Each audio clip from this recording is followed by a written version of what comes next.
New Gallup poll out shows that consumer spending was up last week from last year. In fact, biggest week of the year so far. But according to the Wall Street Journal, big retailers like Target, Macy's, they're actually struggling to hire seasonal workers that they're going to need for this holiday.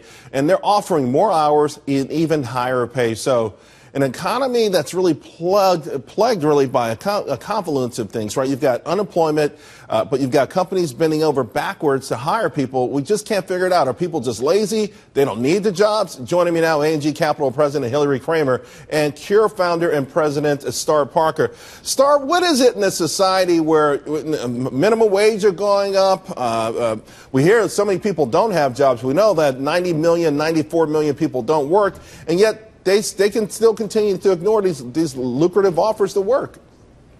Well, that's true. Well, two things are happening. One is minimum wage laws distorting the marketplace, so we have wages that have to go higher and higher as a result of it. But number two, you have a dumbing down of education, so you have a whole lot of people that are just not going to be qualified to work for these companies. So you end up with a very small pool of perhaps people that are employable, and they're saying maybe not these particular companies. So you have to increase the wages. It's the market's at its best, frankly. I wonder where we do, though, find that sweet spot where, yeah, they're raising the wages, Hilary, but people are still able not to have to take those jobs. Whatever it is, wherever they're getting cash from, and I know a lot of it's government, they're able to say, no, it's still not sweet enough. Right. Well, it's really because of entitlements and the way family formation works today. 20-something-year-olds and 30-something-year-olds, they're living at home with their parents who are in their 60s and 70s. They don't have to take a job working for $8 an hour at Target and feel disenfranchised, work there for just a few weeks. So that's why Target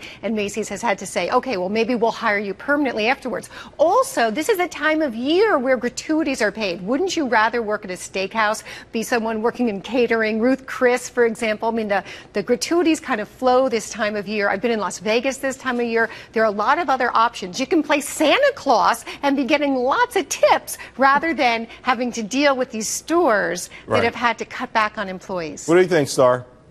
I think that might be one of the dynamics, but frankly, when you think about the attack of the left on these entry-level job providers, people become more dismissive. And so what happens is those that perhaps don't have the full skill set to move into this marketplace, who've been told, don't worry about it, sit out in the corner or go get a welfare check, that limits the pool of people that are going to enter into these entry-level jobs, meaning that now the retailer has to go up to get that next level of employee. I got to tell you something. I agree with you, Star. I know plenty of kids, unfortunately, that don't even have high school diplomas, and they insist that they would never work in McDonald's. I think they're just nuts. Not going to do it. Yeah, right. And you know what? There's enough stuff out there, enough programs out there for them not to have to. Ladies, thank you both very, very much.